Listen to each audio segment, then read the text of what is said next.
Welcome back, everyone. This is Brian Kilmeade. Thanks so much for listening. We're joined right now in studio, if you're watching streaming online. Renee Nickell is here. Her brother sadly lost his life in 2011, and she wrote a book about him. She put it together in a few months, and it's now out. Went out yesterday. Always My Hero. Actually released today, I should say. So it comes out today, right? It came out yesterday. Oh, it came out yesterday, on July 4th. It did. How appropriate. Yeah. So Renee, that must have been a horrible day, but you're not used to the risk of you're not new to the risk of the military, right? Correct. So talk about your upbringing. You were born on a fort. Well, yeah, I was born on Fort Belvoir. My dad served in the military for 4 years. I was 2 years old when he got out, and we moved to Pennsylvania. Right. But I'm used to moving around. You know, my parents were divorced when I was a kid, so we moved back and forth a lot as children. And then, you know, when I met my husband when I was 19 years old, and we shortly after joined the Air Force, and you know, we've been moving everywhere ever since. But you wanted to write a book about your brother. Correct. You said even before he was killed in action. Yeah, I wanted to write a book. I didn't know what it was going to be about before he was killed. Right. And it was just one of those things where I was just like, I want to write a book. And then about 2 years after he was killed, I started the book. I had about 30,000 words, and I realized it was going to be an absolute disaster. I was not even close to where I needed to be to write a book. Right. And so I just deleted the whole thing and just didn't pick it up. And then, you know, over the years, I would just tell my husband, you know, I'd really like to write that book. And he would say, do it. And I never did it until September of 2017, when a girlfriend of mine kind of prompted me. She was like, when are you going to write that book? And I was like, you know, I feel like I'm ready. I feel like I'm ready to tell my story. And talk about your brother, Major Samuel Griffith. He had one tour in Iraq as a fighter pilot, 2 tours in Afghanistan, and air traffic control. Right? He was forward air controller. Forward air controller. Yeah, so he viewed a video screen of you know, the bad guys, and he would call in air support. And so he was the detachment officer in charge. What did he tell you about his time in action? He didn't tell me a whole lot.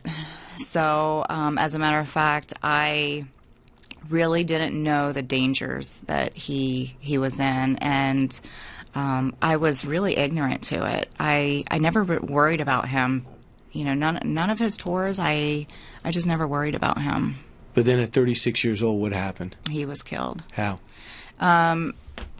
They were hard to talk about, but he was back at base, and he was viewing the live video screen, and he saw one of his Marines coming under heavy fire for a long time period. You know, so the next day he just decided that he was going to step in and relieve his man, and so he went out that day, and they just came under heavy fire.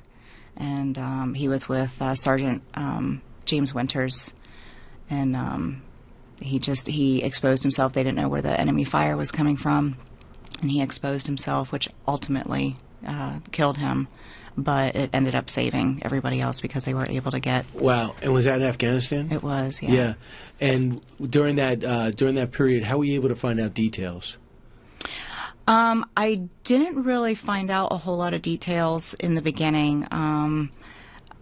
I actually, through the process of writing this book, was when really the details came out. Wow. Because I enlisted the help of his Marines, and they really helped me write the chapter 6, Man Down. And, you know, I had finished the book, but I wasn't really happy with chapter 6 before I had spoken to them. And then James Winters, he took that chapter and he edited it, and he put in, you know, the details. And the name of the book is Always My Hero. It's out now. Renee's brother. This is about Renee's brother and the relationship that they have. When you go through a divorce, it brings the siblings together, and that, of course, you've known him his entire life. Now that you've written the book, and now he's going to live forever in people's libraries and their homes, how does that make you feel? I think about that all the time. You know, being a Gold Star sibling, you really can get lost in the identity of being the Gold Star sibling, of being sort of in the shadow of, your sibling's sacrifice, because there's this feeling of not measuring up. Right. But when I wrote this book, I was like, how can I do something for me, but how can I do something that will honor my brother forever? And so many people I know who don't serve will say, how do I help out? A way to help out and to get a great book in the process is to order Always My Hero and support a great cause for the people, the 1% of the country that fights for us. Correct. Thanks so much, Renee. Great to see you. Thank Great you. to meet you. Congratulations. Thank you for having me. No, love it. Thanks.